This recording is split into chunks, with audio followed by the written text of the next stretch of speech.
Single parenting can feel like a solo journey, but it doesn't have to be. Introducing MomFlex app, the ultimate village web app designed just for you. From financial support to community connections, MomFlex app offers a lifeline, helping you navigate parenting with confidence. Find trusted resources, build your support network, and thrive, because every parent deserves a village. Join the movement today. Visit momflex.org to install the app and take the first step toward a stronger, more supported you.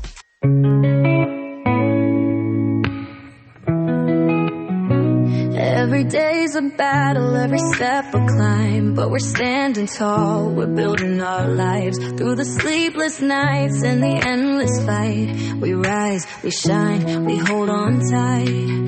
We are more than the labels, more than the pain, breaking the cycle, rewriting the game. Stronger together, we lift, we strive. Single parents, we rise and thrive. Beyond the struggle, we rise and thrive. Turning our pain into power, we're alive. We see you, you matter, you're strong inside.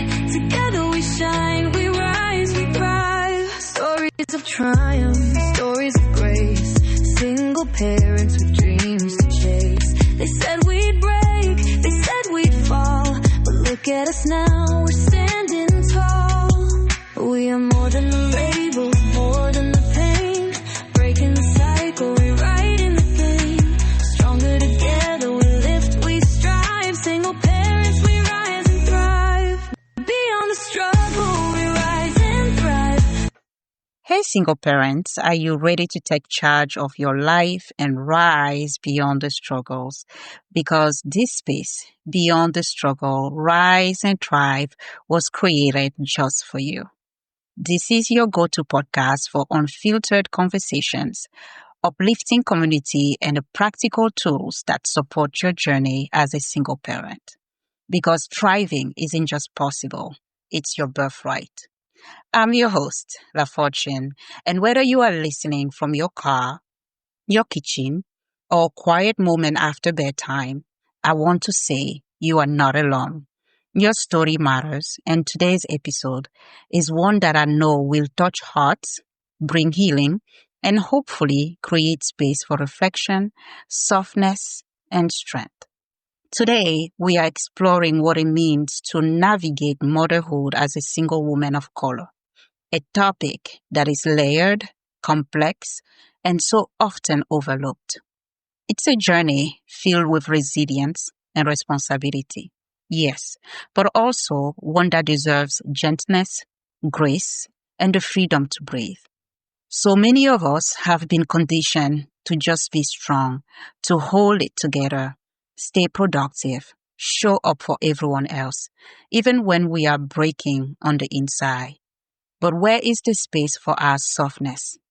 Where is the room to rest, to be seen, to be heard, and to be held in all our beautiful, complicated truth?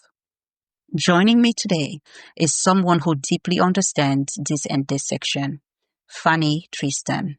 She's a trauma therapist, a singles coach, and a guide for women of color who are reclaiming their lives after heartbreak, transition, and the way of expectations. With over 15 years of clinical experience, Fanny has heard stories that mirror so many of our own. But she also offers a fresh perspective, one that doesn't center pathology or diagnosis, but rather human behavior, emotional truth, and the unique realities of race, gender, and healing. Fanny helps women embrace their single era through education, travel, and sisterhood, encouraging us not just to survive, but to live fully. Fanny, I'm truly honored to have you here today. Thank you for sharing your time, your voice, and your heart with us.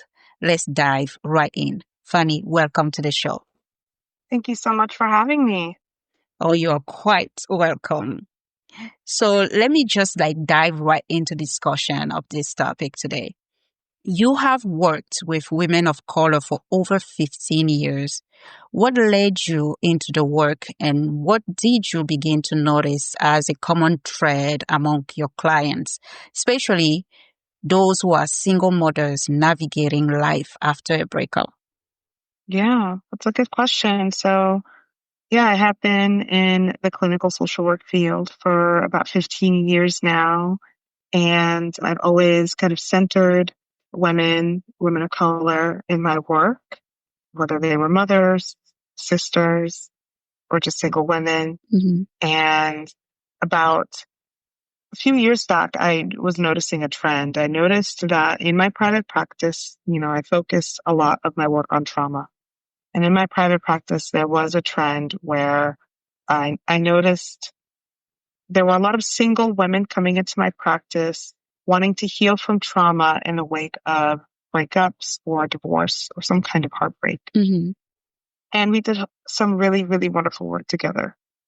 And I also knew throughout our work together that one, not all of them needed to be diagnosed, Mm-hmm. right? Needing to be diagnosed with something was not the problem. Correct. But they've come in being told that they need to be diagnosed or that they were crazy or too dramatic or Of too course. sensitive or clearly the root of the problem and the root of why they are not living the lives that they want to be living. So they need to be fixed. Correct. Right. So that there was that pattern. Then there was also the pattern of, women that did have a history of trauma who did have active PTSD or depression and doing a lot of that work and decreasing those symptoms and making them feel more in control of their lives. Mm-hmm. However, not knowing how to navigate a life that didn't center their partner, their romantic partner, Mm-hmm. right? And I knew as someone who struggled within my own singlehood journey that there were ways that I wanted to support these clients that were kind of outside of the medical model, Mm-hmm. right? Ways that I just felt restricted in my work as a mental health provider. Because one, like I mentioned, not everyone needed to be diagnosed. And two, you aren't your diagnosis. Correct. Right? Correct.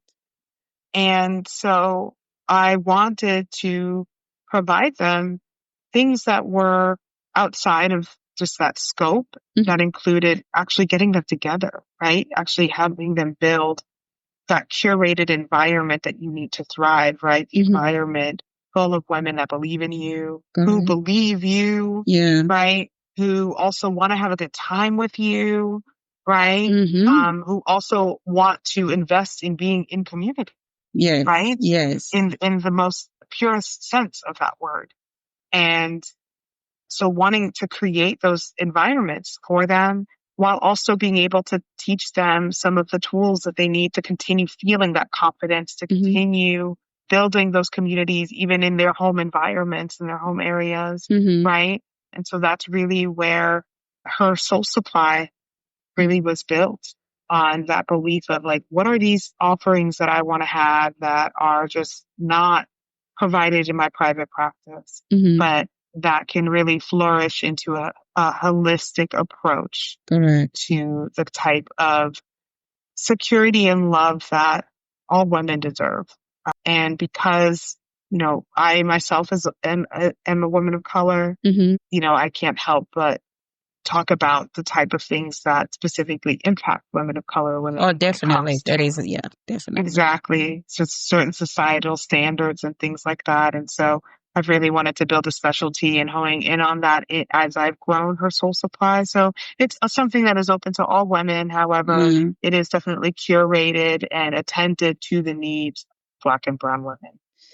Well, great. I think that's something that the women of color actually need, sisterhood, because so many of us are lonely, right? When we set to be just single parents or single women, and sometimes you don't have anybody to rely on. So having circles like what you have created is actually a great place for them to grow, right?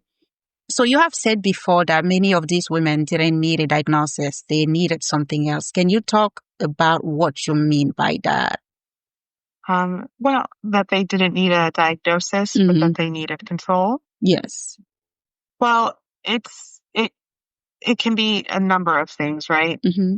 When someone is experiencing trauma and they are diagnosed, they do have post-traumatic stress or Mm-hmm. depression, right? Mm-hmm. It can often feel like they don't have control, Correct. right? And so a lot of the approach to treatment is helping people get back in the driver's seat of their lives so that all of their decisions, the way that they see the world, Mm-hmm. is centered through the lens of their illness, whether Mm-hmm. that is depression and not seeing the hope in anything, Mm-hmm. right? Which is something that we can all relate to, right? Or reacting from your trauma where you are the way you are because you've learned some lessons Correct. from things in your life. And so you react from that place of fear, of scarcity, of protection, Mm-hmm. right? Like those are all trauma responses that we can have when we're reminded of our trauma, which is a very small world to be in, right? Mm-hmm. And so a lot of the clinical work that I do is about helping people build the tools to feel back in the driver's seat.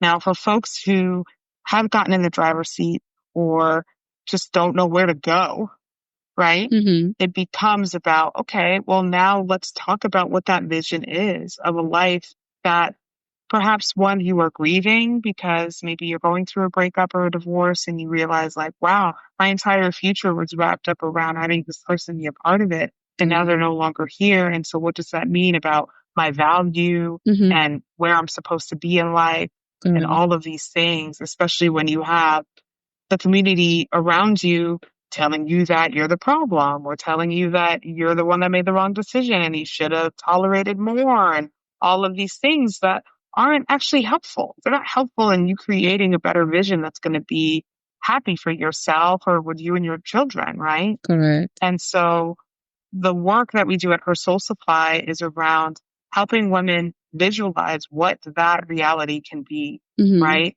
That you can pursue a life of happiness, whether you're partnered or not.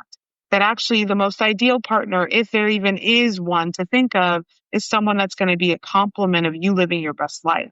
Not Correct. someone that you have to be subservient to, not someone who you wait after, but someone who actually can see you living in your strength, living in your genius and being inspired by you and wanting to be around you and not something that you have to kind of tamper down, right? And Yeah. that's the standard. That's the only reason you would want to consider having a partner that is able to see that and not just these more artificial metrics that we have in society of you have to get married by a certain age, you need to be courted in a certain way, right? And just Correct. these kind of relationship escalators that I like to call, Yeah. that we climb on. And so the minute that we decide to jump off of it, all of a sudden it's like there's no soft place to land. And Her Soul Supply is that soft place to land. Yeah. I tell women all the time that a man that comes into your life needs to share you with you, right? Not the other way around. So if you find yourself sharing yourself with him without sharing yourself with yourself, then they're not the best person for you because then you're going to lose sight of who you are. And then you will probably just live for that person, but not for yourself. And you don't want to do that because when things come to shove and you find yourself alone, you won't know what to do with yourself because you gave your power away, right? So in your clinical work, what role do trauma, race, and gender expectation play in how single mothers of color experience mental health, motherhood, and identity? Yeah. Well, I think that mental health is still something that's very stigmatized and frowned upon, Yes. right? And Especially in so, our community, right? uh-huh. Especially. Yeah. And I think that's diasporic, right? I don't Yeah. even think that's a Black American problem. I think that's like Black people everywhere problem, right? Yes, We have yes. all of our own different ways of experiencing hardship and getting through hard times, right? Mm-hmm. So, something that I've learned in the studying I've done in trauma is that oftentimes trauma reactions can be very generational, Mm-hmm. right? That because trauma is generational, right? The traumas that our ancestors experience, our grandmothers, our mothers, right? The way that they've managed that trauma or learned to adapt to the trauma, Mm-hmm. right? 'Cause most of the time it's unresolved, Correct. right? It becomes just their personality. or it becomes, or if it's, something passed down, it becomes culture, Yes. right? Oh, well, this is just what we do in our culture, right? So we normalize these kinds of negative coping mechanisms, right? When in reality, it's like, no, like these protective things that maybe your great grandmother was doing. It was okay because at she that wanted time. something. Yeah, like that's what she needed to, that was her survival tactic. Yes. Then your mom saw that. Yes. And so she thinks that that's normal. And so that's how she is Correct. around certain people or in certain situations. And now you've learned that and you don't even know why you do it, but you do it. Because your mom and grandmother did it. Yeah. Exactly. Yeah. And then it's like, well, this is just how we do things. It's like, well, is it? Or is it, do you wonder why we do what we do? Right? Because we might not have to do those things anymore. And it doesn't necessarily have to be a betrayal of your culture or of your people to recognize that you have the privilege of not having to do those things. Yeah. You are safer. You do know more. They made sure of it. Correct. Right? And so can we let go of some of these things that have caused us pain or have caused our ancestry pain and actually heal for them? Because we can choose to seek help. That's true. Do you find that many of your clients struggle with allowing themselves to rest, feel, or ask for help? What barriers do you think they face in making space for their own needs? Yeah. Well, I think that the number one symptom of trauma that keeps you stuck in this kind of trauma non-recovery place is avoidance. And one of the most common forms of avoidance, we all avoid, okay? Just putting that out there. We all engage in avoidance in different ways. But one of the most common ways that we avoid, especially as single mothers, especially as women of color, is being busy, staying busy all the time. I have too much to do. Too much has to get done. I have to do this or it won't get done. Or it won't get done right, so I might as well do it. Right? Our high functioning, our perfectionism, right? That's also a form of avoidance. And that's hard because we live in a society that encourages all of that hyper functioning, right? You've got to be busy. If you're not busy, you're lazy, right? That's where the racism comes into that, right? It's very easy to label Black or brown person as a lazy person, right? And so you're trying to stay away from that, right? You're not a lazy person. That's not me. Right? It's not being lazy if you're going to take time to take care of yourself at the same time. That's not being lazy. That's being mindful of your own needs, right? You're being mindful of what your soul needs. It has nothing to do with being lazy. But then again, society will tell you otherwise. Exactly. Right? And so when we try to, think about the idea of resting or taking time to ourselves, it's also asking ourselves to sit with our own thoughts and sit with our emotions. And a lot of us are scared to do that. Yeah. We'd rather stay busy. So I'm still busy. Yeah. So you're one thing. Change. Yeah. So what are some first steps a single mother can take to begin healing and rebuilding, especially if she feels lost or numb? Well, I think that as social beings, because that is our human nature, you need to find an environment that will support you, right? And that can look like a lot of things, right? Not everyone can afford the babysitter. I get it. Not everyone can trust anyone to be a babysitter, right? But then what does that mean? Does that mean joining parent-child groups, right?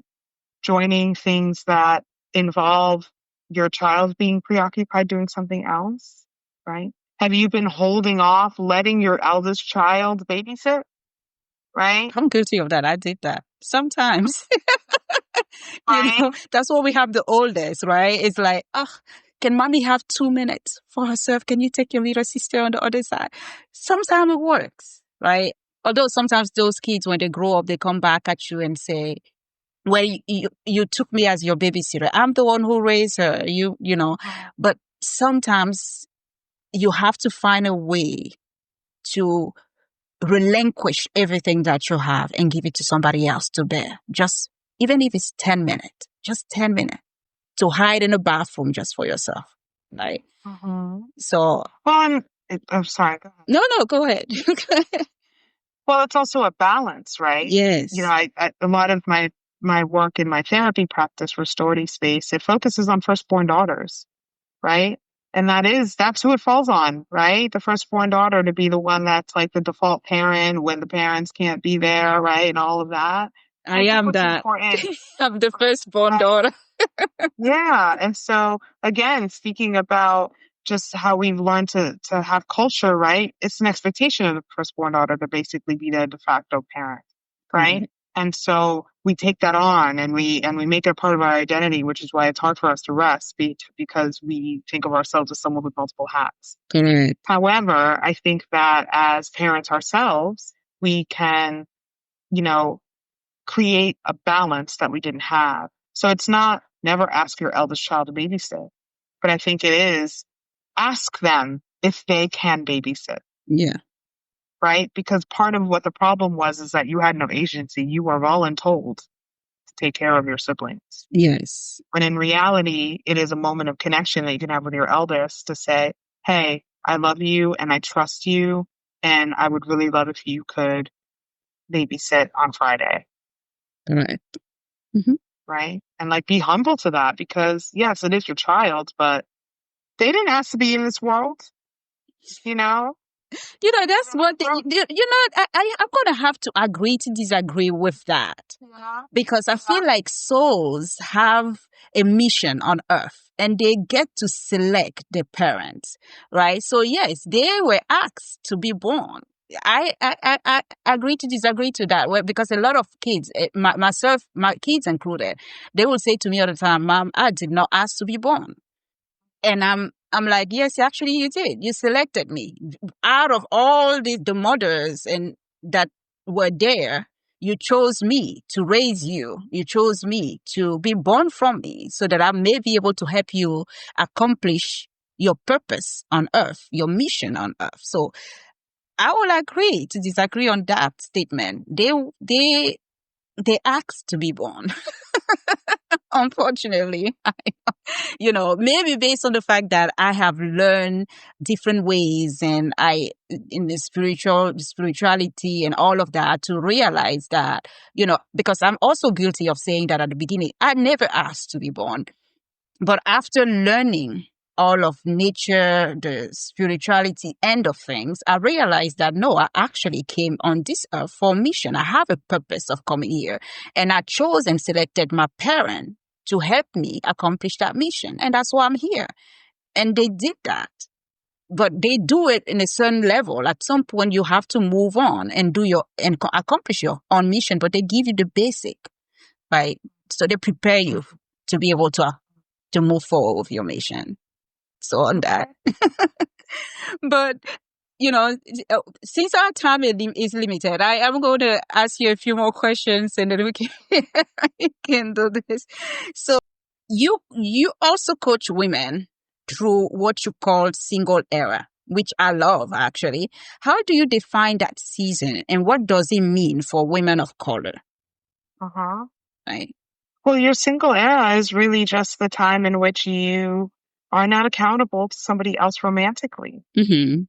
And so that is actually a really valuable time in your life to reestablish yourself and really create the missions that you have for yourself without having to consider someone else's goals in that way. I think that we don't take advantage of that enough because we are often raised so much to be in service of someone else or of other people, Mm-hmm. right? That we don't recognize that things like breakup periods and singlehood is actually a treasure trove of self-discovery. Yeah. And we don't treat it that way. We treat singlehood as a defection, like it's something that's wrong with us, something that we are missing. And that's not to say that being single in today's world, especially being a woman of a certain age, isn't challenging. It comes with a lot of judgment. It comes with a lot of loneliness at times, especially in an era where people are very tuned into technology, right? People are siloed. And so, of course, it's a very lonely experience, which is why engaging in environments and communities that support you is nourishing, right? Mm-hmm. And so I'm there to help women see the opportunity they have in front of them that doesn't have to wait for a partner. So how important is sisterhood in this journey, and what does it look like to find or build that kind of support community with what you have built for women? Yeah, so a lot of the teaching that I do is in group. So I do a live masterclass every month. It's called Single, Empowered, and Free. Mm-hmm. And it is a 90-minute live workshop that I do where women come together and we talk about the different kinds of systems that we live in that drive the way that we feel about being single, right? So I talk about the patriarchy, I talk about racism, I talk about fat phobia and beauty standards. I talk about the marriage industrial complex. And so I talk about a lot of these concepts that we need to start challenging ourselves in the ways that it shows up in our thinking, in our lives, and give ourselves the opportunity to envision something where that isn't a part of the equation, and really talk through that together as a group. And you'd really find that a lot of women feel the way that you feel, that a lot of them are feeling disconnected, and being able to connect with another woman that says, I know exactly how that feels, is actually incredibly nourishing. And so to continue to create opportunities to have that, and for women to get together to do that, and then also to be able to do that in person through my retreats, has been a really, really special way to fulfill these cups. Great. So before we wrap up, can you leave us with a quote or personal mantra that you share with your clients or live by yourself, something that captures the heart of this journey? I would say that remember that the world is always bigger than you think it is. Always. And so if you're willing to open yourself up to be humble to the world that's in front of you, that you would be able to see that things are not over and you're not too late. Great. Fanny, thank you. Your voice today was gentle but fierce, grounded in truth, compassion, and a deep understanding of what it means to walk through the world, carrying both pain and power. You have reminded us that vulnerability doesn't diminish strength, it reveals it. I know that so many of our listeners are walking away from this conversation, not just with insight, but with something even more vital, hope. Hope that healing is possible. Hope that they are not broken. Hope that even after loss, shame, or silence, they can come home to themselves. Hope that joy is not a reward for having it all together, but something they have allowed to claim, even in the middle of the mess. To every single woman of color tuning in, I see you. Whether you are holding it together for your children, crying quietly in the car between errands, smiling at work while feeling invisible, or rediscovering the parts of yourself that you once tucked away to survive, please remember this. You are not alone. Your story matters. Your softness is not a weakness. It's sacred. You were never meant to carry it all by yourself. You were never meant to shrink so others could feel comfortable. And you were never meant to only survive. Healing is not a luxury reserved for the privileged. It's your birthright. You are here to live, to laugh, to rest, to be loved, and to love yourself, to rise. Thank you for spending this time with us on Beyond the Struggle. Rise and thrive. If today's episode gave you even a moment of relief, a breath of clarity, or a whisper of reconnection, pass it on. Share with a sister, a friend, a fellow warrior, or that needs to be reminded that she, too, is seen, is held, is whole. Make sure to subscribe, leave us a review, and follow along for more conversation and resources crafted for you by people who walk this path too. Until next time, keep rising, keep thriving, and never ever forget you are worthy of a life that feels like your own. Until next time, ciao now.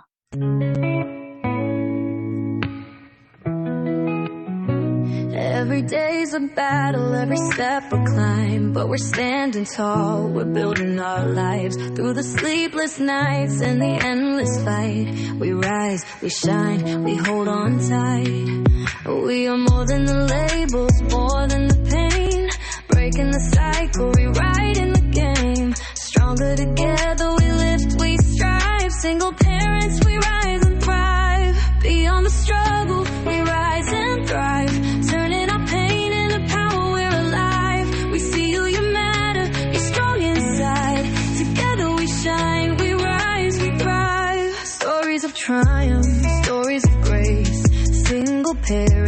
dreams to chase. They said we'd break, they said we'd fall, but look at us now, we're standing tall. We are more than the labels, more than the pain, breaking the cycle, rewriting the game. Stronger together, we lift, we strive. Single parents, we rise and thrive. Beyond the struggle, we rise and thrive. Turning our pain into power, we're alive. We see you, you matter, you're strong inside. Together we shine, we rise, we thrive. We push through the stigma, defy every stat. They don't define us, and that's a fact. A village of love, a future so bright.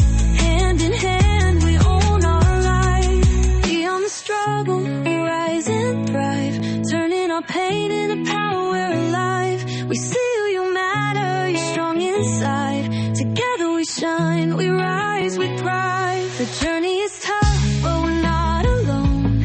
In this village we found our home. So lift your head, let your spirit fly. Beyond the struggle, we rise and thrive.